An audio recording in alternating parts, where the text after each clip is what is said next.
اللہ جل وعلا کی حمد و ثنا کے بعد رسول رحمت شفیع معظم نبی محتشم حضور ختم المعتبر صلی اللہ علیہ وآلہ وسلم کے حضور اخلاص میں اپنی عقیدتوں، ارادتوں اور محبتوں کا خراج پیش کرنے کے بعد واجب الاحترام ذوی الاحتشام عالی مرتبت علماء کرام سامعین السلام علیکم ورحمۃ اللہ وبرکاتہ۔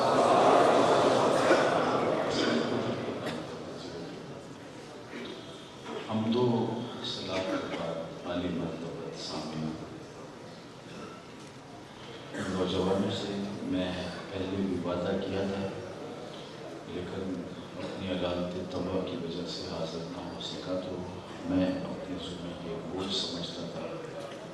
اللہ کا شکر ہے کہ آج مولانا صاحب آواز نہیں آ رہی باہر، قرض چکانے تھوڑی کے سی لیے آواز حاضر۔ نہیں آ رہی باہر، تو تھوڑی سی تیز کر دی جائے۔ اللہ جل شانہ میری زبان پر کلمۃ الحق جاری فرمائے اور جو کلمات کتاب رحمت سے میں نے تلاوت کرنے کا شرف پایا ہے، اس کی منشا کے مطابق اس کی ضروری تشریح و توضیح کرنے کی توفیق نصیب فرمائے۔ ارشاد کیا قد افلح من تزکا، کامیاب وہ ہوا جس نے اپنے من کو ستھرا کر لیا۔ ہر شخص یہ چاہتا ہے کہ میں دنیا اور آخرت میں کامیاب ہو جاؤں۔ دنیا آخرت کی کامیابی میرا اور آپ کا مقصود زندگی ہے۔ یہ بات ذہن میں رکھیں کہ اسلام کے علاوہ کچھ دھرم، کچھ ادیان ایسے ہیں جن ادیان میں، جن مذاہب میں آخرت کو حاصل کرنے کے لیے دنیا کو برباد کرنا پڑتا ہے، دنیا کو ترک کرنا پڑتا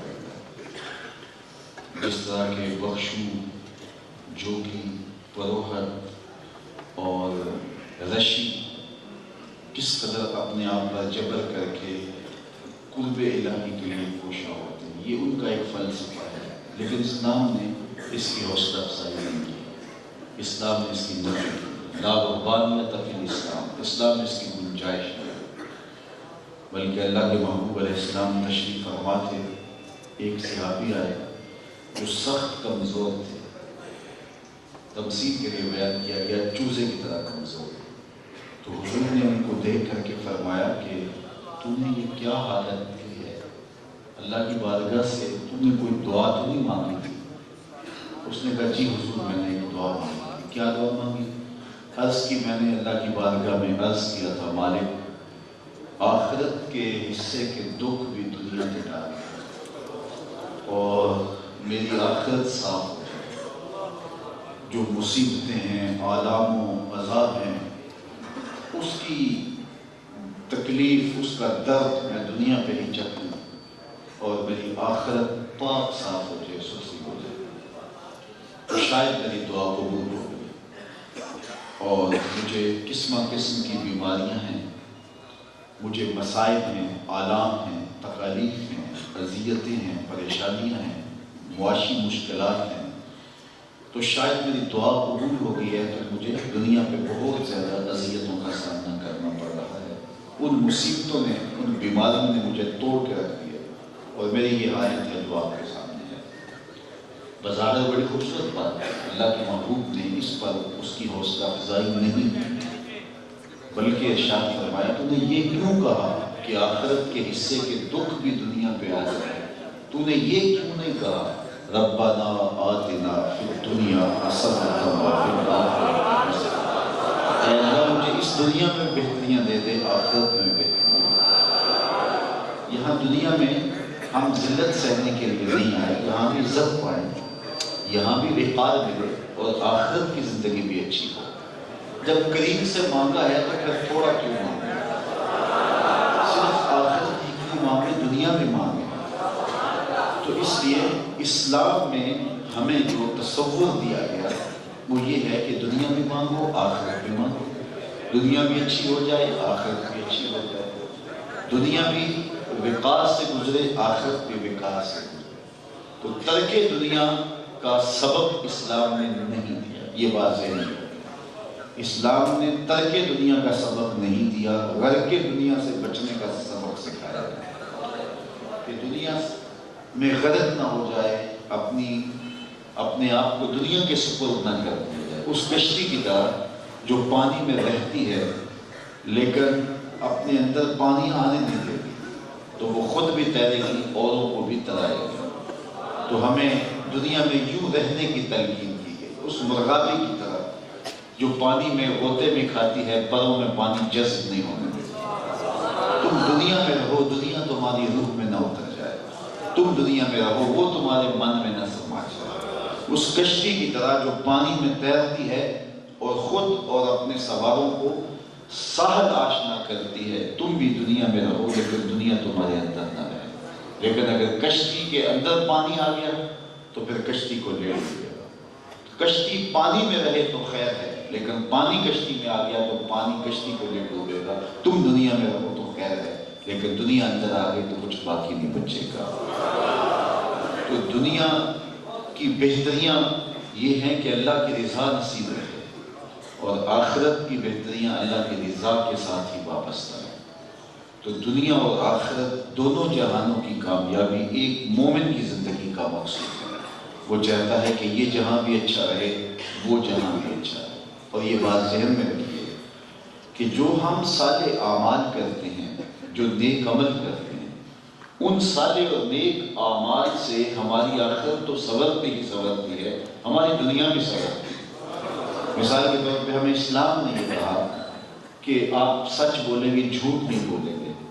تو اگر کوئی شخص سچ بولتا ہے اور اس کی تلقین کی گئی، آقا کریم سے پوچھا گیا کہ مومن بزدل ہو سکتا ہے؟ تو معنی بہادر ہوتا ہے، لیکن ہو سکتا ہے کبھی اس سے بزدلی بھی ہو جائے، آخر بشری تقاضی ہے۔ پھر کہا گیا کہ مومن بخیل ہو سکتا ہے، کہا نہیں سخی ہوتا ہے، لیکن ہو سکتا ہے کبھی اس سے بخل بھی سرزد ہو جائے۔ اور پھر پوچھا گیا مومن جھوٹا ہو سکتا ہے؟ فرمایا جھوٹا نہیں ہو سکتا۔ یہ پکی بات ہے کہ مومن جھوٹا نہیں ہو سکتا، جھوٹ سے مومن کا کیا تعلق؟ اور جب کوئی شخص جھوٹ بولتا ہے تو حدیث پاک میں آتا ہے اس کے منہ سے بدبو نکلتی ہے، جس سے اللہ کے فرشتے 1 میل تک پیچھے ہٹ جاتے ہیں۔ تو رحمتوں کے فرشتے اس کے پاس نہیں ہو۔ ہمیں ترغیب دی گئی، سچ ہدایت ہے، سچ روشنی ہے، سچ جنت کی طرف لے جاتا ہے، سچ نجات دیتا ہے۔ ہمیں سچ کی تلقین کی گئی، لیکن اس سے صرف ہماری آخرت ہی نہیں سنورتی، دنیا میں سنورتی۔ اگر کوئی بندہ سچ بولتا ہے، اس کا اعتماد قائم ہوگا، لوگ اس پہ اعتماد کریں گے، لوگ اس پہ بھروسہ کریں گے، اس کی کہی ہوئی بات معتبر کہلائے۔ تو سچ کہنے سے آخرت تو سنورتی ہی سنورتی ہے، دنیا میں سنور جائے گی۔ اسی طرح ایک شخص غیبت نہیں کرتا، جھوٹ نہیں بولتا اور دیگر برائیاں نہیں کرتا تو اس کی آخرت تو سنورتی ہی سنورتی ہے، دنیا میں بھی وہ ایک خوشگوار زندگی گزارتا ہے۔ تو ہمیں فلاح کے لیے اپنے من کی صفائی، اپنے باطن کی پاکیزگی اور طہارت کا سبق دیا گیا ہے۔ اللہ اکبر۔ اگر ہمارا من صاف نہیں ہے تو اپنے ظاہر کو مل مل کے بھی دھو لیں گے تو پھر کیا فائدہ ہوگا؟ آج ہماری ساری توجہ اپنے ظاہر کی صفائی پہ لگ گئی اور باطن ہمارے اجڑ گئے، باطن ہمارے میل سے اٹ گئے۔ باہو علیہ رحمہ بولے دل کالے نالوں منہ کالا چنگا، جن یہ رمز پچھانے ہو۔ اصل بات تو دل کی پاکیزگی ہے، من کی صفائی کی ہے، اس کو ستھرا کر دیں گے۔ اللہ کے محبوب علیہ السلام تشریف فرما تھے تو اصحاب رسول بھی مجلس رسول صلی اللہ علیہ وآلہ وسلم میں جلوہ فراز تھے، تو فرمایا صحابہ جنتی دیکھنے کا شوق ہو تو دروازے پہ دیکھو، جو پہلا شخص داخل ہوگا وہ جنتی ہوگا۔ صحابہ کہتے ہیں ہم نے دیکھا کہ ایک بوڑھا شخص آیا، تازہ وضو کی وجہ سے اس کے آثار وضو چمک رہے تھے اور بائیں ہاتھ میں اس نے جوتا پکڑا ہوا تھا۔ بیٹھ گیا، اگلا دن آیا تو حضور نے پھر فرمایا صحابہ جنتی دیکھنے کا شوق ہو تو دروازے پہ دیکھو۔ تو ہم نے دیکھا تو پھر وہی بزرگ تشریف لایا، تازہ وضو کے آثار ان کے چہرے پہ لگایا تھا اور بائیں ہاتھ میں جوتا پکڑا تھا۔ تیسرا دن آیا تو حضور نے پھر فرمایا جنتی دیکھنے کا شوق ہو تو دروازے پہ نگراہیں جما دو، جو شخص اب مسجد میں داخل ہوگا جنتی ہوگا۔ تو ہم نے دیکھا اسی شخص کو اسی حالت میں داخل ہوا۔ حضرت عبداللہ ابن عمر کہتے ہیں جب مجلس برخاست ہوئی لوگ گھروں کو پلٹے تو میں اس کے پیچھے چل پڑا۔ میں نے کہا کہ میں 3 کو دن آپ کے ساتھ رہنا چاہتا ہوں، میری والد صاحب سے کوئی شکر رنجیت ہے تو مجھے اپنے ساتھ رکھ لو۔ اس نے کہا جب، کہتے میری لالچ یہ تھی کہ میں دیکھوں کہ یہ عمل کون سے کرتا ہے۔ حضور نے فرمایا جنتی دیکھنا ہے تو دروازے پہ دیکھو، 3 دن یہی دکھائی دیتا رہا تو کوئی عمل تو ہوگا۔ تو میں اس لالچ میں اس کے ساتھ چل پڑا۔ خیر اس نے مجھے چارپائی بچھا دی، رات کو خود بھی ساتھ قریب چارپائی پہ لیٹ گیا۔ میں چادر اوڑھ کے یہ تاثر کیا کہ میں سو رہا ہوں، لیکن میں سویا نہیں تھا۔ میں اس طاق میں تھا کہ میں دیکھوں کہ وہ عمل کیا کرتا ہے، لیکن میں نے دیکھا کہ وہ ساری رات سویا رہا، الا یہ کہ جب کروٹ بدلتا تھا تو اللہ کا نام لیتا تھا۔ باقی نہ اس نے کہ وضو کیا، نہ مصلی بچھایا، نہ نوافل پڑھے، نہ کوئی اور طرح کی عبادت کی۔ تو خیر میں نے سوچا ہو سکتا ہے میری وجہ سے آج اپنا معمول انہوں نے ترک کر دیا ہو۔ تو سارا دن بھی اس کے ساتھ میں رہا، کوئی خاص عمل نہیں تھا، جس طرح میں زندگی گزارتا ہوں اس طرح وہ زندگی گزار رہا ہے۔ اگلی رات پھر میں مصنوعی نیند سو گیا، لیکن وہ پھر اسی طرح ساری رات بسر کر کے صبح اٹھے اور میں بھی اٹھا۔ تیسرا دن ہوا تو پھر ایسے ہی۔ تو جب ناشتے پہ بیٹھے تو میں نے کہا کہ میرا کوئی مسئلہ نہیں تھا والد صاحب سے، میں 3 دن آپ کے ساتھ اس لیے رہا ہوں کہ مجھے شوق تھا کہ میں دیکھوں آپ عمل کیا کرتے ہیں، کیونکہ یہ بات میں نے 3 دن حضور کی زبان سے سنی، جس نے جنتی دیکھنا ہے تو دروازے پہ دیکھو، اور 3 دن آپ ہی دکھائی دیتے رہے تو آپ کا تو کوئی عمل نہیں۔ مجھے نظر آیا معمول کے اعمال ہیں جو میرے بھی، تو وہ بزرگ فرمانے لگے کہ عبداللہ بن عمر میں نے تمہاری وجہ سے اپنا کوئی عمل چھوڑا نہیں کہ تمہاری وجہ سے میں نے معمولات چھوڑ دی ہوں، میرا یہی عمل ہے جو تم نے دیکھا، لیکن میرا ایک عمل ہے جو تم نہیں دیکھ سکتے اور تم اتنے دن میرے پاس رہے ہو، چلو میں تمہیں بتا دیتا ہوں۔ اور وہ عمل یہ ہے کہ یہ جو میرے سینے میں رکھا ہوا دل ہے اس میں کسی مومن کا بغض ہے، اس میں کسی مومن کی نفرت ہے، کا بغض نہیں ہے، اس میں کسی مومن کی نفرت نہیں ہے، اس میں مومنین کا اہل ایمان کا پیار ہی پیار بھرا ہے۔ تو اس کی جب صفائی ہوگی، اس کی جب ستھرائی ہوگی، یہ حسد سے پاک ہوگا، حقد سے پاک ہوگا، بغض سے پاک ہوگا، کینے سے پاک ہوگا، نفرتوں سے پاک ہوگا، تو یہ مسکل آئینہ، اس میں پھر جمال یار نظر آئے گا۔ لیکن اگر یہ دل گندلا ہو گیا، یہ میلا ہو گیا، اس کے اوپر گرد جم گیا، میاں روشنیاں باہر سے نہیں پھوٹتی، یہ اندر سے پھوٹتی، اس کو صاف کرو۔ میرے حضور نے فرمایا الا ان فی الجسد لمضغہ اذا صلحت صلح الجسد کلہ واذا فسدت فسد الجسد کلہ الا وہی القلب۔ فرمایا انسان کے جسم میں گوشت کا ایک ٹکڑا ہے، جب وہ صحیح ہو جائے تو پورا جسم صحیح ہو جائے، جب وہ خراب ہو جائے تو پورا جسم خراب ہو جائے۔ تو میں سن لو گوشت کے اس ٹکڑے کا نام دل۔ دل کی اصلاح پر پورے بدن کی اصلاح ہو۔ دل ٹھیک ہو گیا پورا جسم صحیح ہو گیا، دل خراب ہو گیا پورا جسم خراب ہو گیا۔ موسم اچھا تھا، رت سہانی تھی، پھول مہک رہے تھے، کلیاں ٹٹک رہی تھی، غنچے مہک رہے تھے اور باد نسیم بھی چل رہی تھی۔ آپ نے کہا جناب آئے ہیں آپ ہمارے شہر میں، آئیے نا، یہ ساتھ کتنا خوبصورت چمن ہے، 2 لمحوں کے لیے سیر کو چلتے ہیں۔ تو میں نے کہا میرا جی نہیں چاہتا، جی نہیں چاہے گا تو ٹانگیں حرکت نہیں کریں گے۔ آپ نے مرغن غذا تیار کی تھی، انواع اقسام کے کھانے رکھے تھے، آپ نے کہا جناب آئیے 2 لقمے ہمارے ساتھ دے دیجئے۔ میں نے کہا جی نہیں چاہ رہا۔ تو جی نہیں چاہے گا تو ہاتھ جنبش میں نہیں آئیں گے۔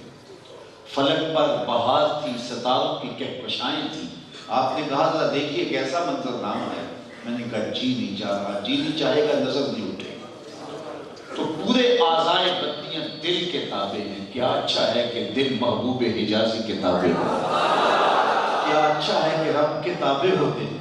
یہ دل کی اصلاح پہ پورے بدن کی ساتھ امی بولے دل بدست آور کے حج اکبر است، از ہزاراں کعبہ یک دل بہتر است، کعبہ بن گاہی خلیل اطہر است، دل گزر گاہی جلیل اکبر است۔ کہا ہزار کعبے سے ایک دل بہتر ہے، دل قابو میں لیا یہی حج اکبر ہے، ہزار کعبے سے ایک دل بہتر ہے۔ وہ کیسے؟ کہا کہ جو کعبہ ہے وہ حضرت ابراہیم خلیل کی گزرگاہ ہے اور دل رب جلیل کی گزرگاہ ہے۔ اس کو قابو میں لے آؤ، اس کو کنٹرول میں کر لو۔ بلے شاہ اٹھتیاں پڑھنے بیڑا گھر بیٹھے ہیں اور پڑھے رہے ہیں۔ وہ کہتے ہیں کہ کعبے بیاں گل نہیں مک دیجئے دلوں نہ مکا، اس کی صفائی کرو، اس کو مانجو، اس کے اوپر سے میل اتارو، اس کے اوپر سے زنگ اتارو، اس کو مسطر کرو، اس کو آئینے کی طرح شفاف کرو، پھر دیکھنا کہ اس میں جمال یار بھی دکھائی دیتا ہے، جمال حبیب بھی دکھائی دیتا ہے۔ یہ جامع جم سے زیادہ روشن ہے۔ یہ کائنات کے صغیر کہتے ہیں صوفیہ اس کو، کہتے ہیں پوری کائنات کو اگر اس کا خلاصہ تیار کیا جائے تو سمٹ کے انسان کا دل بنتا ہے، اور دل کو پھیلایا جائے تو پوری کائنات بنتی ہے۔ اسی کو بابو نے کہا نا وچے بیڑے وچے چھیڑے وچے ونج مہانے ہو، 14 طبق دلے دے اندر تبو وانگوں تانے ہو، دل دریا سمندروں ڈوبے کون دلا دیا جانے۔ تو یہ دل ہے، اس کی اصلاح پر پورے بدن کی اصلاح ہو۔ ہمیں یہ کہا گیا اپنے اندر کی صفائی کرو۔ اصلاح کا آغاز اپنی ذات سے ہوتا ہے۔ ہم جب اصلاح کرنے بیٹھتے ہیں تو اوروں کی اصلاح کرتے ہیں۔ 70 سال بیت گئے، اس وطن کی اصلاح نہیں ہو سکی، قوم نہیں بن سکی، ہجوم رہی۔ آئیے ہم جس بھی گوشے اور جس بھی گلی اور کوچے میں چلے جائیں، جس بھی شعبہ حیات میں چلے جائیں، اصلاح ہوئی کیوں ہوئی؟ اس لیے کہ ہم اصلاح کا آغاز باہر سے کرتے ہیں، اصلاح کا آغاز اندر سے ہوتا ہے۔ یہ دل لٹ گیا تو پھر کیا اصلاح ہوگی؟ تو ہم اس سے اصلاح کریں گے۔ رب نے بھی کہا قد افلح من تزکا، کامیاب وہ ہوا جس نے اپنے من کو ستھرا کیا، جس نے اندر کے میل کھرچ لیے، جس نے باطن کی صفائی کر لی، جس نے اس دل کو صاف کیا، اس کو مل مل کے دھویا، اس کے اوپر سے زنگ اتارا۔ اب دل کا زنگ کیسے اترے گا؟ اب یہ تو ہم نے طے کر لیا کہ باقی اعضاء کا نور تو دل کے نور سے۔ اچھا شیطان بھی جب قبضہ جماتا ہے تو وہ دل پہ جماتا ہے، اس کا پہلا حملہ دل پہ ہوتا ہے۔ اللہ کے محبوب نے ارشاد فرمایا شیطان جاسم علی قلب ابن آدم فاذا ذکر اللہ خنس واذا غفل وسوس۔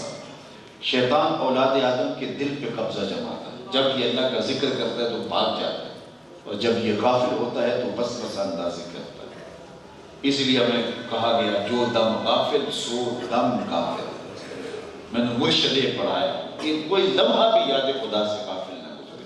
ملا علی قاری نے اس پہ بحث کی ہے کہ غفلت سبب ہے وسوسے کی یا وسوسہ سبب ہے غفلت کا؟ یعنی وسوسہ اندازی شیطان کرتا ہے تو بس غفلت پیدا ہوتی ہے، یا غفلت پیدا ہوتی ہے تو اس کو وسوسے کا موقع ملتا ہے؟ اس میں دونوں میں سے کیا ہے؟ تو آپ فرماتے ہیں اذا غفل وسوسہ، حدیث کے لفظ ہے جب بندہ غافل ہوتا ہے تو پھر شیطان وسوسہ ڈالتا ہے۔ تو اصل قصور ہمارا ہوتا ہے، موقع ہم دیتے ہیں۔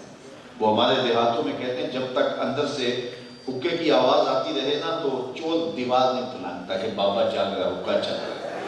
تو جب حکے کی گڑ گڑ ختم ہو جائے تو چور سمجھتا ہے گھر والے سو گئے، وہ چھلانگ لگا کے گھر میں داخل ہو جاتا ہے۔ یہ اگر گڑ گڑ جاری رہے، ذکر کا دیا جلتا رہے تو شیطان کبھی بھی اندر نہیں آئے گا۔ اس لیے ہمیں ہمارے مرشدوں نے یہی کہا اٹھ دی بہندی ٹر دی پھر دی ستے آتے جاگ دی، نام جھپ دی روتے کھپ دی بیخ سورے سراگ دی، نام جھپیاں قرب ملتا نام دی کر پوری سام، شیشی وچ کستوری جے کر پھر ضرورت کا۔ تو یہ سب کچھ اندر ہی ہے، پوری کائنات یہاں۔ اقبال نے کہا تھا خودی کا نشیمن تیرے دل میں ہے، خودی کا نشیمن تیرے دل میں ہے۔ اتنا چھوٹا سا دل اور اتنی بڑی کائنات۔ تو اقبال نے اس کا جواب بھی دیا خودی کا نشیمن تیرے دل میں ہے، فلک جس طرح آنکھ کے دل میں ہے۔ یہ پوری آنکھ روشن نہیں ہے، ہماری ساری آنکھ میں نور نہیں ہے۔ آنکھ میں 2 سیاہ دائرے ہیں، وہ بھی سارے نور نہیں ہیں۔ ان سیاہ دائروں میں 2 سیاہ نقطے ہیں، اس میں روشنی ہے، اور اتنی روشنی کہ آسمان سمو لے ہم۔ تو اس طرح پوری کائنات دل میں سمولے، بچے بیڑے بچے چھیڑے بچے ونج مہانے ہو، 14 طبق دلے دے اندر تبو وانگوں تاڑے۔ اللہ اکبر۔ تو شیطان دل پہ قبضہ جماتا ہے اور دل کو قابو کر لیتا ہے۔ جب دل کو قابو کر لیتا ہے پھر وہ جو چاہتا ہے، ایک حدیث میں آتا ہے کہ شیطان جب وسوسہ اندازی کرتا ہے تو محاذ قلب سے اپنی سنڈ داخل کرتا ہے اور دل میں وسوسے القاء کرنے لگ جاتا ہے۔ اس لیے ہمارے صوفیہ نے پہلی توجہ دل پہ دی کہ دل کی پاکیزگی کا سامان کیا جائے، دل کی طہارت کا سامان کیا جائے، اس کے میل اتارے جائے، اس کے زنگ اتارے جائے، اس کی صفائی کا اہتمام کیا جائے، اس کی پاکیزگی کا سامان کیا جائے۔ اب دل کو زنگ لگ گیا تو اترنے کا طریقہ کیا ہوگا؟ یہ سویر سے شام تک، شام سے سویر تک ہماری زندگی جیسے چل رہی ہے، زنگ آلود تو ہوگا۔ یہ ہم چلتے آئے ہیں وہاں سے یہاں تک پہنچے تو راستے میں اتنا گرد تھا کہ ایک آدمی گھر سے نہا دھو کے بھی نکلا ہو تو گرد و غبار سے ہٹ جائے گا اپنی منزل تک پہنچتے ہوئے، تو پھر اس کو روز غسل کرنا پڑے گا تو پھر اس کے میل کچیل دور رہیں گے۔ تو جس طرح ماحول میں آلودگی ہے، ماحول کے اندر گرد و غبار ہے، اٹا ہوا ماحول، تو آدمی 2 چکر بازار کے کاٹ کے آئے تو اس کے اوپر غسل کی جو ہے وہ اس کو محسوس ہوتا ہے کہ میرا بدن ہٹ گیا غبار سے، غسل کرنا ضروری ہے میرے اوپر اب تاکہ یہ میرا بدن صاف ہو، ستھرا ہو، پاکیزہ ہو۔ تو گناہوں کی غلاظت اور یہ جو کچھ ماحول کے اندر گندگیاں پھیلی ہوئی ہیں، تو کیا دل صاف رہیں گے؟ ایسے تو صاف نہیں رہیں گے۔ اب اس کو بھی غسل دینا ہوگا، تو ہر شے کا زنگ دور کرنے کے لیے کچھ نہ کچھ بنایا گیا۔ یہ لوہے کو زنگ لگ جائے ریگ مال سے صاف کرتے ہیں، کپڑے میلے ہو جائیں صرف یا صابن سے صاف کرتے ہیں۔ ہر شے کے زنگ کے میل کے اتارنے کے لیے کچھ نہ کچھ ہے۔ اللہ کے محبوب سے پوچھئے، فرمایا لِكُلِّ شَيْءٍ ثِقَالَةٌ، ہر شے کا زنگ کسی نہ کسی شے سے اترتا ہے۔ وَثِقَالَةُ الْقُلُوبِ ذِكْرُ اللَّهِ، دلوں کا زنگ اللہ کے ذکر سے اترتا ہے۔ جب اللہ کا ذکر کرو گے تمہارے دل مزکہ ہوں گے، تمہارے دل مصفہ ہوں گے، تمہارے باطن پہ نور آئے گا۔ اور ایک روایت میں آیا کہ اللہ کے ذکر سے دلوں کا زنگ اترتا ہے، اور ایک روایت میں فرمایا کہ قرآن مجید کی تلاوت سے تمہارے دلوں کا زنگ اترتا ہے۔ تو قرآن مجید کی تلاوت اپنی زندگی کے معمولات میں شامل کیجئے۔ روزانہ 2 رکوع قرآن مجید کے اگر آپ اپنی زندگی میں شامل کر لیں تو میں آپ کو دعوے سے کہتا ہوں زندگی تبدیل ہو جائے گی۔ روزانہ 2 رکوع، اور اس کو پھر مفہوم و مطالب کے ساتھ اگر آپ پڑھنے کا مزاج بنا لیں۔ قرآن نور دیتا ہے، قرآن روشنی دیتا ہے، قرآن اجالے دیتا ہے۔ ہم قرآن کو چھوڑ گئے اور یہی نتیجہ اس کا یہ ہوا کہ آج ہم کن مصیبتوں میں پھنس گئے۔ اقبال نے جب شکوے کی زبان کھولی تھی تو لہجہ بڑا تلخ ہو گیا تھا۔ صفائے طہر سے باطل کو مٹایا ہم نے، نوع انسانی کو غلامی سے چھڑایا ہم نے، تیرے کعبے کو جبینوں سے بسایا ہم نے، تیرے قرآن کو سینوں سے لگایا ہم نے، پھر بھی ہم سے گلا ہے کہ وفادار نہیں، ہم وفادار نہیں، تو بھی تو دلدار نہیں۔ کتنا سخت لہجہ ہو گیا۔ فتویٰ بھی متوجہ ہوا، لیکن جب جواب آیا تو سارا نشہ اتر گیا۔ جواب شکوہ دیکھیے یہی لفظ یہی صرف صیغہ بدلتا ہے۔ پہلے اقبال کا شکوہ تھا تیرے کعبے کو جبینوں سے بسایا ہم نے، نو انسانی کو غلامی سے چھڑایا ہم نے۔ اب اس کا جواب آتا ہے اللہ اکبر، صفائے طہر سے باطل کو مٹایا کس نے، نو انسانی کو غلامی سے چھڑایا کس نے، میرے کعبے کو جبینوں سے بسایا کس نے، میرے قرآن کو سینوں سے لگایا کس نے، تھے تو آباب تمہارے مگر تم کیا ہو، ہاتھ پہ ہاتھ دھرے منتظر سردار کو، ہر کوئی مست مئے ذوق تن آسانی ہے، تم مسلمان ہو یہ انداز مسلمانی ہے، حیدری فقر ہے نئے دولت عثمانی ہے، تم کو اسلاف سے کیا نسبت روحانی ہے، وہ معزز کے زمانے میں مسلمان ہو کر تم خار ہوئے ہو تار کے گھرا، تمہاری پستی زبوحالی ذلت نکبت رسوائی اس لیے ہے کہ تم نے قرآن کے ناموں کو چھوڑ دیا، تو در در کی رسوائی تمہارا مقدر بن گیا۔ آج اس کتاب کو تھام لیں، پستیوں سے اٹھا کے رب بلندیوں پہ رکھ دے گا۔ کافر رکھتے کیا ہیں اس کے وَأَنْتُمْ لَعَلَوْنَ إِن كُنْتُمْ مُؤْمِنِينَ، میرے رب کا وعدہ ہے مومن بن کے دکھاؤ، عزتوں کا تاج میں تمہارے سر پہ رکھوں گا۔ بنو تو صحیح، عزتوں کا تمہارا ہے، وہ تم سے چھین کے لے گئے ہیں، لے گئے تسلیس کے فرزند میراث خلیل، کشت بنی آدے کلیسا بن گئی خاک حجاز، وہ تم سے لے کر گئے ہیں۔ مسلم آئین کافر ہوا تو ملے حور و قصور، وہ مسلم آئین ہوئے ہیں، اور تم جب اپنے اسلاف کو چھوڑ دیا، قرآن کو چھوڑ دیا، قرآن کے دامن کو چھوڑ دیا، قرآن کی تلاوت کو چھوڑ دیا۔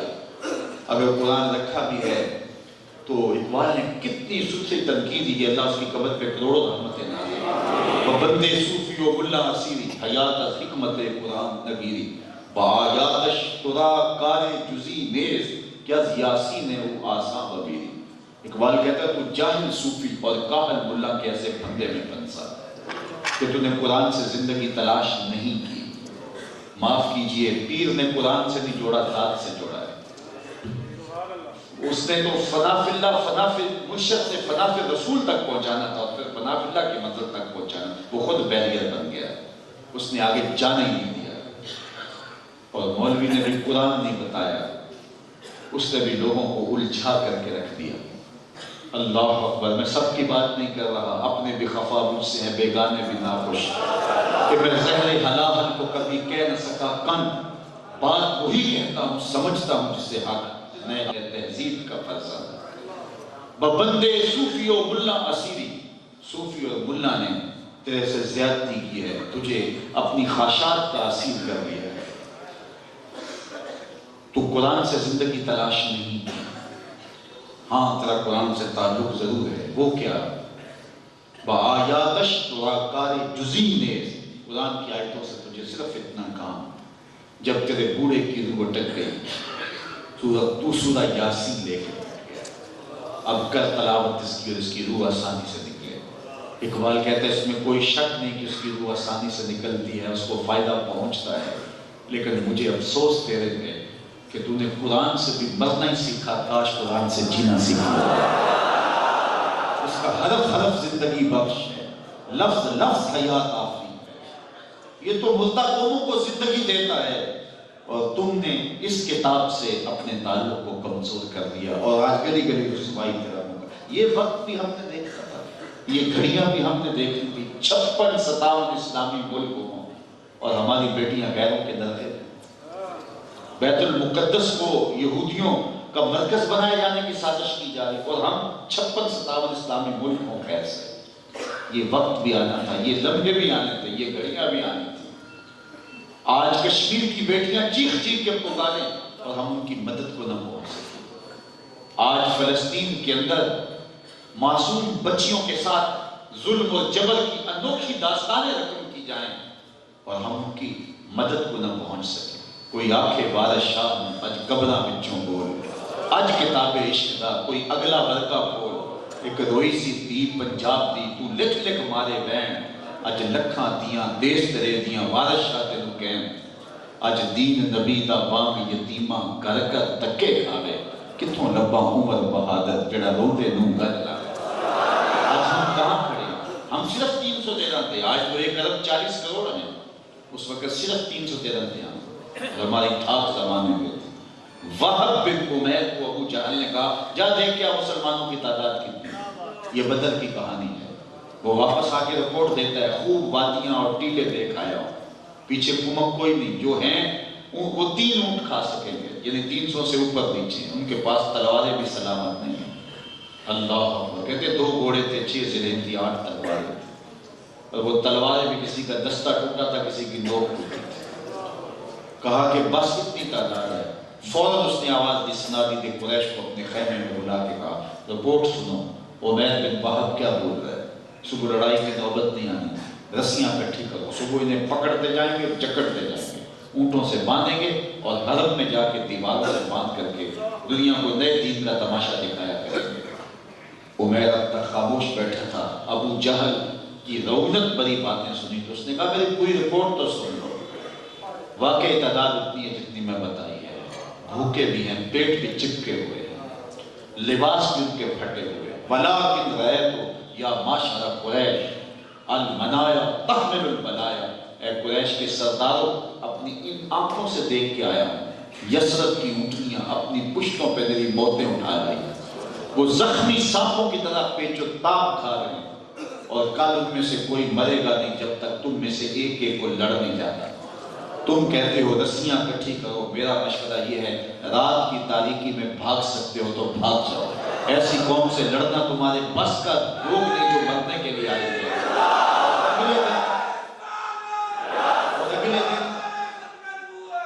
اور اگلے دن عظیمت کی جو انوکھی داستانیں اہل ایمان نے رقم کی تھی، میرے رب نے بھی اس دن کو یوم فرقان کیا۔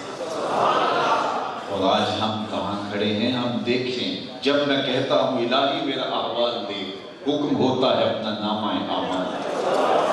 ہم اپنے آئینے میں اپنا چہرہ تو دیکھیں، ہم کہاں کھڑے ہیں، اپنے رویے دیکھیں، اپنا طرز زندگی دیکھیں، اپنا انداز حیات دیکھیں۔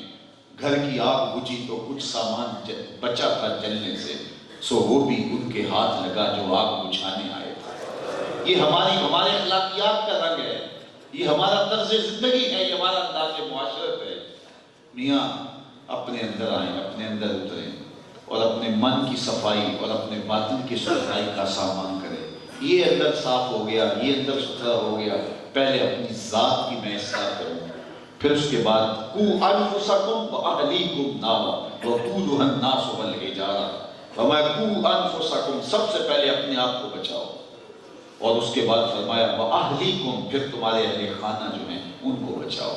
میرے حضور نے بھی جب تبلیغ کا آغاز کیا تو پہلے حضرت خدیجہ الکبریٰ سے تبلیغ کا آغاز کیا، سید نجل المرتضیٰ سے تبلیغ کا آغاز کیا، پھر بڑے جو دوستوں میں آئے سیدنا صدیق اکبر سے آغاز کیا، پھر حکم ہوا وَأَنذِرْ عَشِيرَتَكَ الْأَقْرَبِينَ، آپ کے جو قریبی رشتہ دار ہیں ان سے بات کیجئے، ان کو تبلیغ کیجئے۔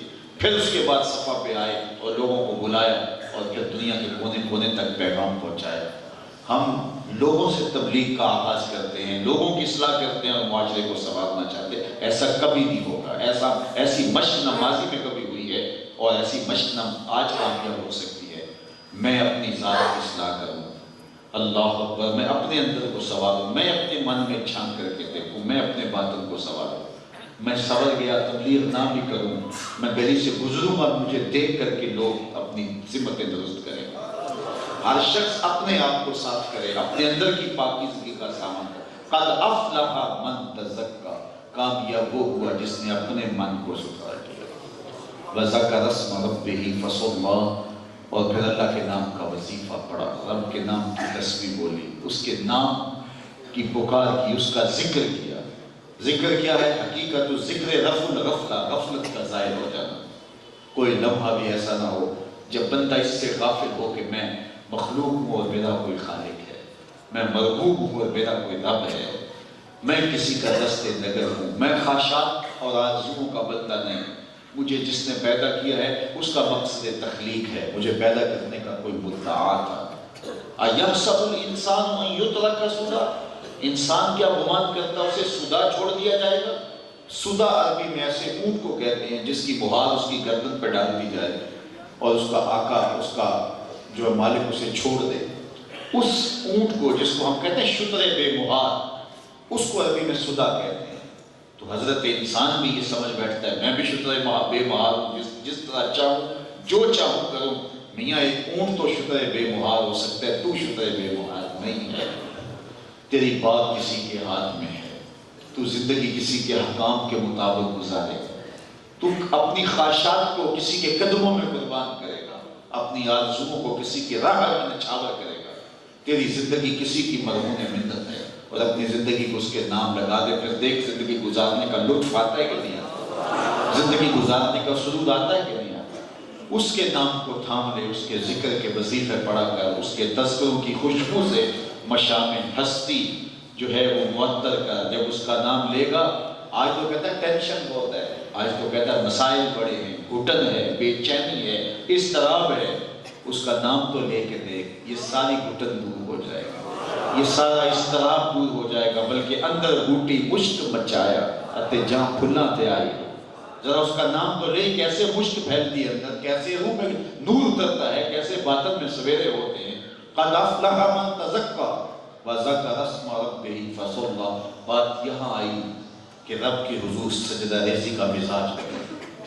بندے کی بندگی قائم ہی تب ہوتی ہے، ابدیت کا نور ہی تب ملتا ہے حقیقی انسان ہے وہ جو رب کے حضور سجدہ کرنے کا مزاج رکھتا ہے، جو اکڑ کے چلتا ہے، جو سینہ تان کے چلتا ہے، سرکش ہے، متمرد ہے، وہ اللہ جل شانہ کا بندہ نہیں ہے، وہ بندگی کے دائرے سے نکل کے آوارگی کے راستے پہ، وہ کمال نہیں اس کا، وہ عروج نہیں ہے اس کا، وہ سرکشی ہے۔ اگر اللہ نے مہلت دی تو اس کی حکمت بالغہ ہے۔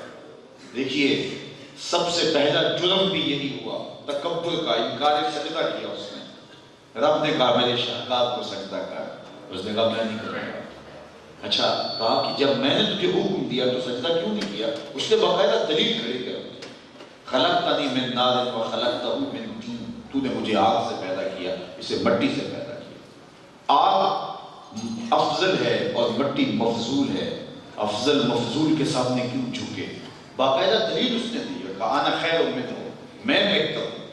اللہ چاہتا تو اس کے دلائل کے بخی ادھیڑ کے رکھ دیتا، لیکن اللہ نے کہا بس میرے دربار سے نکل جا۔ اس نے کہا مہلت، کہا جا قیامت تک تیرے ساتھ جو ملے گا اس کو بھی شامل کر دینا ہے، لیکن ایک وقت آنے والا ہے جس وقت میں یہ ساری چیزیں تش تش بام ہو جائیں۔ تو یہ عزازیل نے تکبر کر کے سب سے پہلا جرم ہے، اور حضرت انسان بھی جب تکبر کرتا ہے تو پھر اس کے اندر کی ساری لطافتیں لٹ جاتی ہیں۔ ایک بزرگ تھے، ساری زندگی انہوں نے اپنی زبان پر لفظ میں نہیں آنے دیا۔ وہ کہتے تھے اس لفظ نے شیطان کا بیڑا کر دیا۔ اس نے کہا آنا خیر، میں بہتر ہوں، تو وہ میں کا لفظ نہیں بولتے تھے۔ وہ کہتے یہ لفظ ہی کیوں بولوں جس نے شیطان کو برباد کر دیا؟ اس مفہوم کو ادا کرنا بھی ہوتا تو بانداز ذکر ادا کرتا۔ اچھا بندے بڑے عجیب ہوتے ہیں، کسی نے سنا کہا لو ان کی زبان پہ میں کا لفظ کیوں نہیں آتا، میں جاتا ہوں اور ان کی زبان پہ میں کا لفظ آئے ہی آئے۔ چلا گیا، حضرت بیٹھے تھے، لوگ بھی موجود تھے، حضرت نے ایک بات پوچھنے آیا، جی پوچھئے۔ کہا شیطان کو کس چیز نے برباد کیا؟ اب تو بولیں گے میں نے۔ حضرت بھی بڑے سمجھدار تھے، اس کی نیت کا کوڈ سمجھ گئے۔ کہا جماعت کھڑی ہونے والی ہے، نماز پڑھ لیں پھر اس پہ بات ہوتی ہے۔ جماعت کرائی، سلام پھیرا تو خود ہی مخاطب ہوئے۔ کسی نے پوچھا تھا شیطان کو کس چیز نے برباد کیا؟ جواب دینا چاہ رہا ہوں، کس نے پوچھا تھا؟ جھٹ کھڑا ہو گیا، میں نے کہا اسی چیز نے اس کا برباد کیا۔ تو یہ اندر سے جو میں اٹھتی ہے، یہ خواہش اٹھتی ہے، دنیا اس سے تو ہماری لڑائی ہے۔ شیطانیت میں اور انسانیت میں یہی تو فرق ہے، یہی تو اتنے فاصل ہے۔ جس شاخ پہ پھل ہوتا ہے جس پہ نہیں ہوتا، ان دونوں شاخوں میں فرق ہوتا ہے۔ پھلدار شاخ جھکی ہوئی ہوتی ہے اور جس پہ پھل نہیں ہوتا وہ اکڑی ہوئی ہوتی ہے۔ طبیعتوں میں عجز پیدا کرو، طبیعتوں میں انکساری پیدا کرو، یہ رب کی رضا ہے۔ اللہ تکبر کو پسند نہیں کرتا۔ الکبریاء ردائی، فرماتا ہے کبریا میری چادر ہے، جو مجھ سے میری چادر چھیننا چاہے گا جہنم کی آگ میں چلاؤں۔ وہ گوارا نہیں کرتا کہ کوئی تکبر کرے۔ متکبر اس کی شان ہے، اسی کی شان ہے۔ قیامت کے دن اللہ جب اسرائیل کو سور ٹھونکنے کا کہے گا اور لوگ آغوش موت میں چلے جائیں گے، پھر اسرائیل بھی آغوش موت میں ہوں گے، اور اللہ تعالیٰ اس لوگوں کا جو خطاب کرے گا وہ یہی ہوگا، این الملوک، بادشاہ کہاں ہے؟ کوئی نہیں بولے گا میں انل مالک، میں بادشاہ۔ پھر فرمائے گا این المتکبرون، تکبر کرنے والے کہاں ہیں؟ کوئی سر نہیں اٹھا سکے گا۔ نمرود، حامان، قارون، شدید شداد کہاں ہوں گے؟ اللہ فرمائے گا تکبر مجھی کو زیبا ہے، یہ اس کی شان ہے، اس کی شان اسی کو زیبا ہے۔ ہم عاجز ہیں، ہم منکسر المثال ہیں۔ اللہ اکبر، نہاد شاخ پر میوہ سر بر زمین، شاخ جو میوے سے بری ہوتی ہے وہ سر زمین پہ رکھتی ہے۔ ہمیں جھکنے کے لیے کہا گیا، ہمیں عاجزی کا سبق دیا گیا، عاجزی کا درس دیا گیا۔ ایک صالح معاشرت تشکیل دے اور اس میں نماز کو اہم کردار حاصل ہے کہ جو اللہ کے حضور جھکتا نہیں ہے۔ اور پھر میں کہتا ہوں یہ جھکنے میں جو سب سے مرتبہ عجز کا ہے وہ سجدہ ہے۔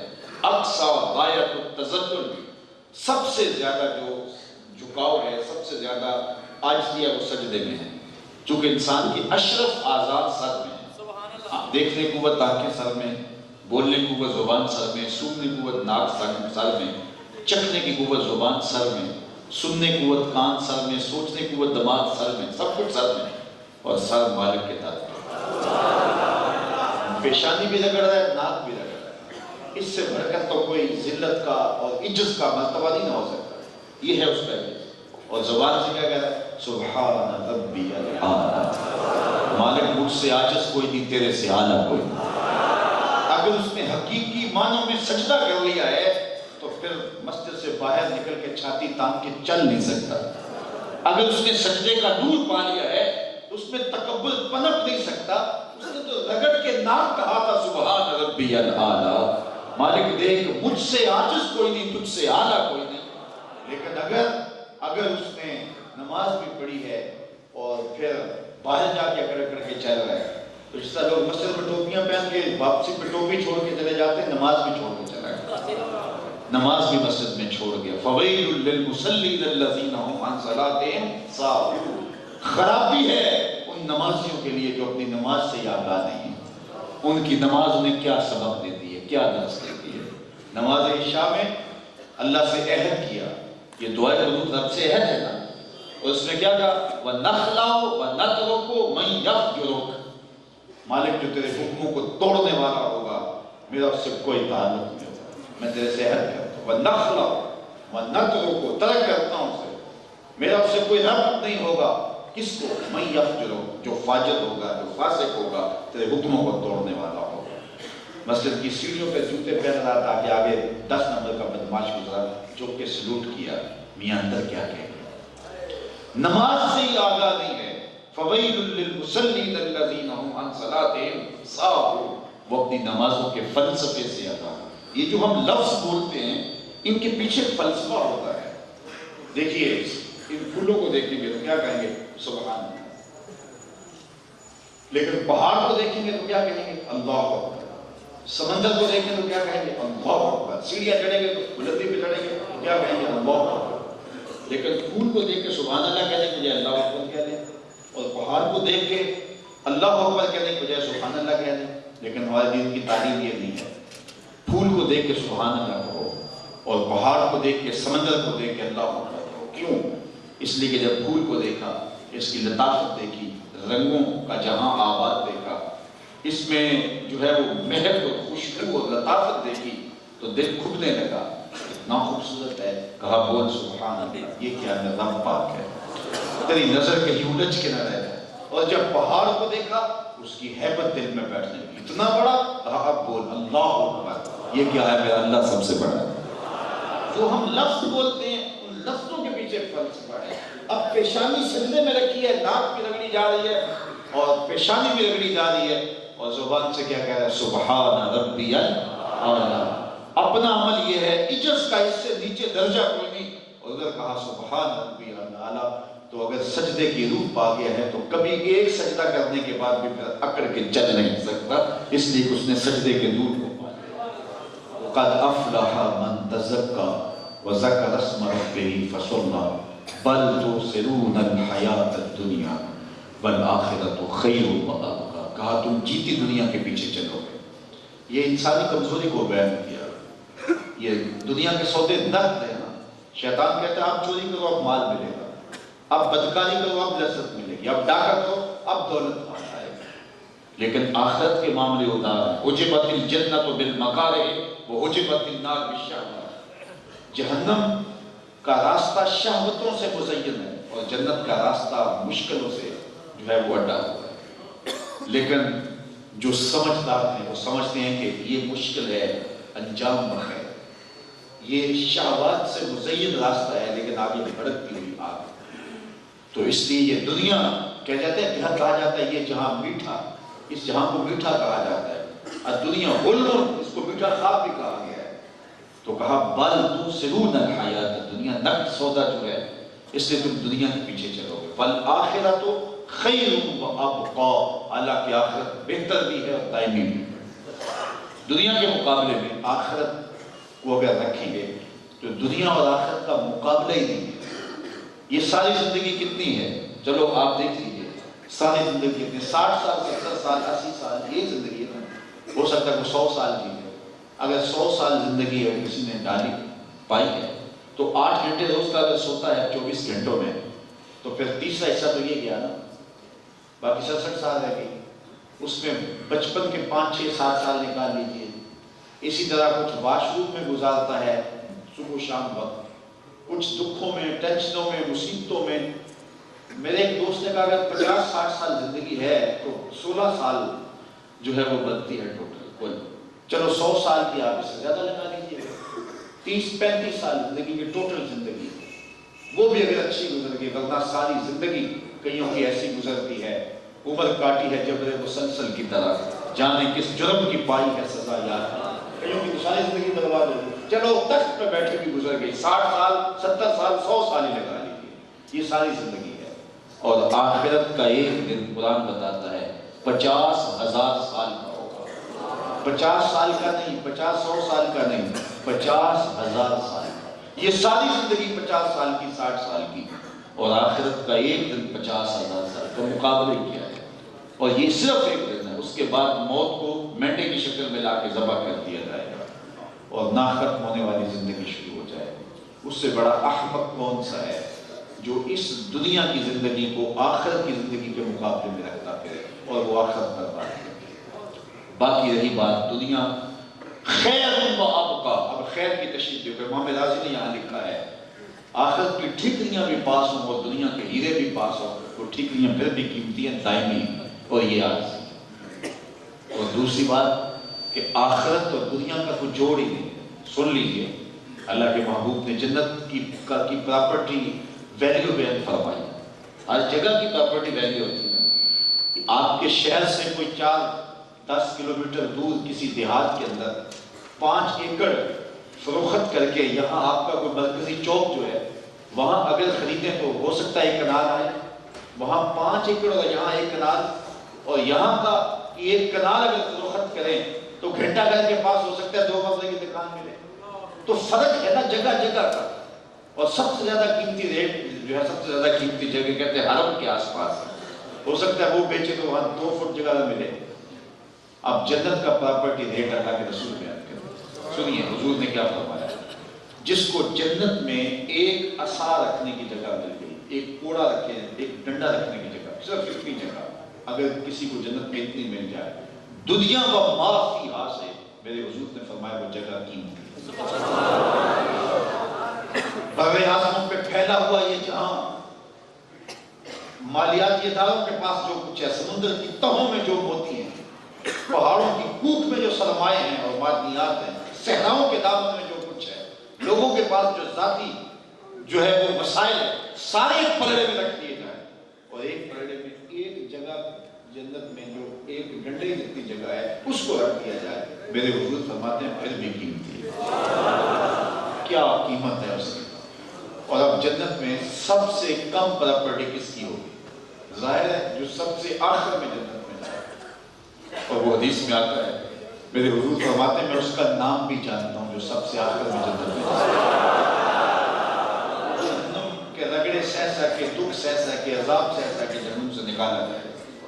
اور جب جہنم سے نکالا جائے گا تو اللہ تعالیٰ جل شانہ سے بلائے گا. بخاری شریف کی روایت ہے، اللہ فرمائے گا کہ میرے بندے بتا تجھے کیا چاہیے.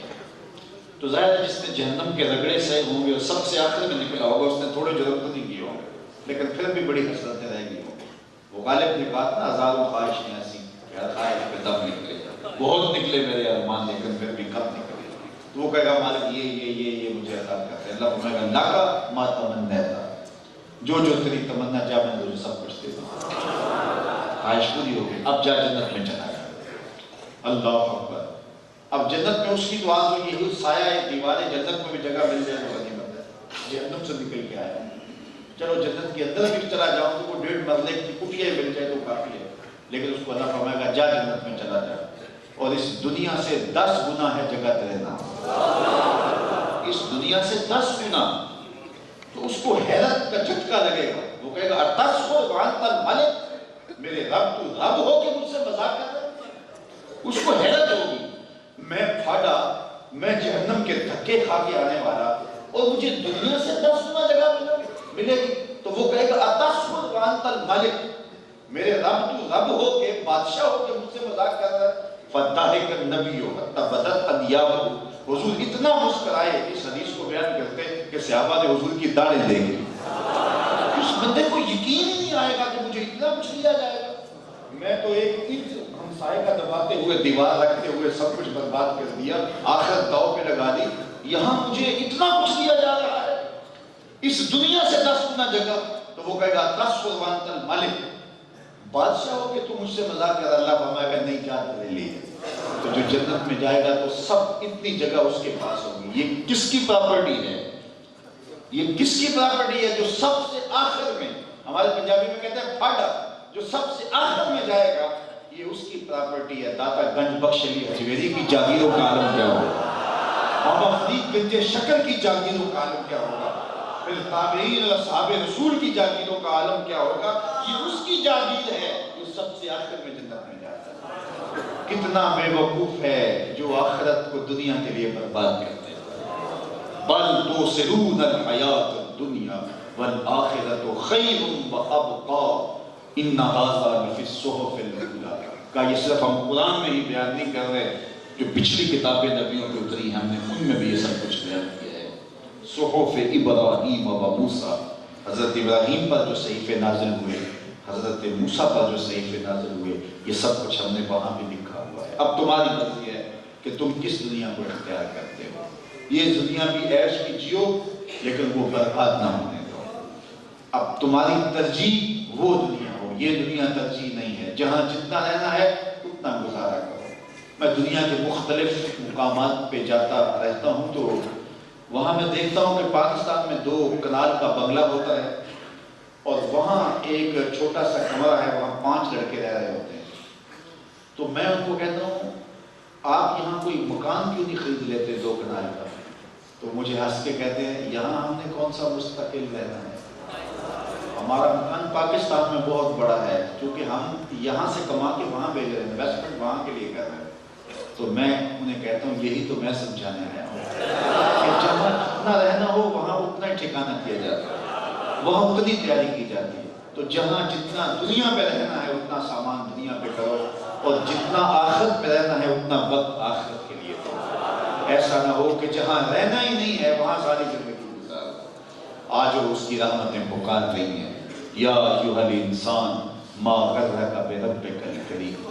وہ کہتا ہے وہ بھٹکے ہوئے انسان بھول گیا ہے، تو گھر کا رستہ بھول گیا ہے، آنا تو کہاں تھا، بھٹک میلہ دیکھنے آیا تھا میلے میں کھو گیا، تو گھر کا رستہ ہی بھول گیا ہے۔ تو کہا آجا پلٹ کے، آجا آپ بھی آجا، ما غرک بربک الکریم، آجا تیرا رب بڑا ہی کریم ہے، وہ معاف کر دے گا۔ وہ یہ نہیں دیکھے گا کہ تو ماضی میں کتنے گناہ کیے۔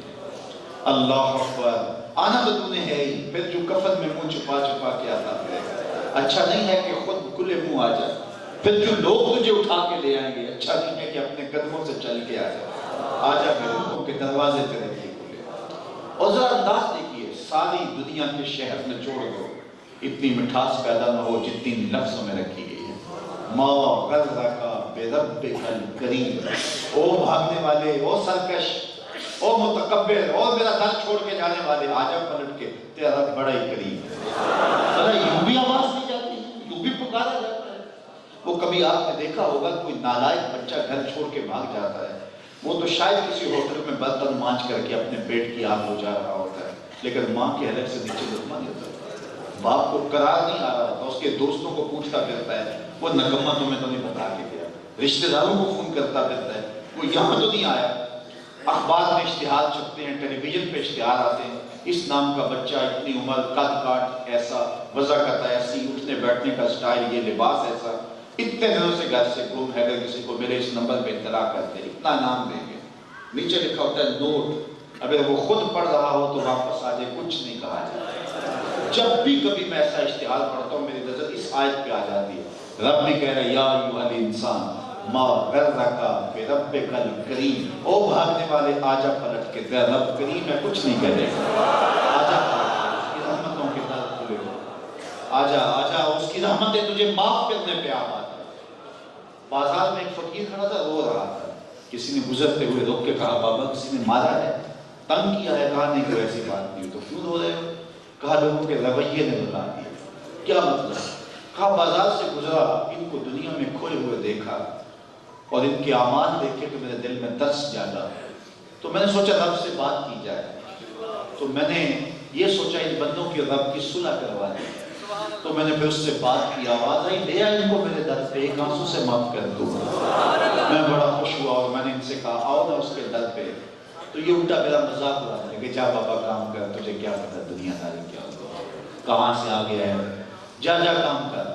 تو وہ معاف کرنے پہ آمادہ ہے، وہ معاف کرنے پہ آمادہ ہے. یہ بات نہیں میری سن رہے، الٹا میرا مذاق اڑا ہے. مجھے ان کے رویے سے رونا ہے.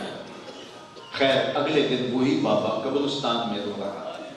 تو وہی شخص گزرا تو سواری روک کے پھر چلا گیا. کہا بابا بازاروں میں بھی روتا ہے، قبرستانوں میں بھی روتا ہے، کیا ماجرا ہوا؟ تو کہا کہ میرا ماجرا کل والا یہ ہے. کہا کیا مطلب؟ کہا کل بازار سے گزرا، ان کو دیکھا، میرا خیال ہوا بندوں کے رب کی صلح کروا دوں. پھر میں نے اس سے بات کی، وہ تو مان گیا تھا، وہی نہیں مانتے تھے. آج مایوس ہو کے ادھر آ گیا، میرا خیال ہے آج ان کی رب سے صلح کروا دوں. تو کہا پھر آج کیا بنا؟ کہا آج یہ مان گئے ہیں، وہ نہیں مان رہا. آج وہ مان رہا ہے، رحمتوں کے دروازے کھلے ہیں، کل وہ نہیں مانے گا. وقت پر کافی ہے قطرہ بھی آب خوش ہنگام کا، جل گیا جب کھیت برسا بھی تو پھر کس کا. قیامت کے دن تو لوگ قرآن بتاتے نا ہاتھ کاٹیں گے، کیا فائدہ ہوگا. آج اگر ہم اس راہ پہ آ جائیں، آج سا بھی نہیں کھلے راہ بھی نہیں، ان کو دکھڑے ٹکڑے تو بویں تے راستے کھل جاتے، کر بیٹھیاں پینڈے مکنے دیں. آج اگر ہم توبہ کی دہلیز پہ آ جائیں، اس کی رحمت آمادہ ہے ہمیں معاف کرنے کے لیے. لیکن غفلت کے پردے چڑھ گئے اور ہمارے من کے اوپر اس قدر غلاستیں آ گئی کہ ہم کہتے ہیں ٹھیک ہے یہ جہاں ڈٹھا اگلا کس نے، یہ جہاں مٹھا اگلا کس نے ڈٹھا. میاں کتنوں کو قبرستانوں پہ خود کندھوں پہ اٹھا کے چھوڑ آئے. یہ ڈوبتا ہوا سورج روز کیا کچھ بتاتا نہیں ہے.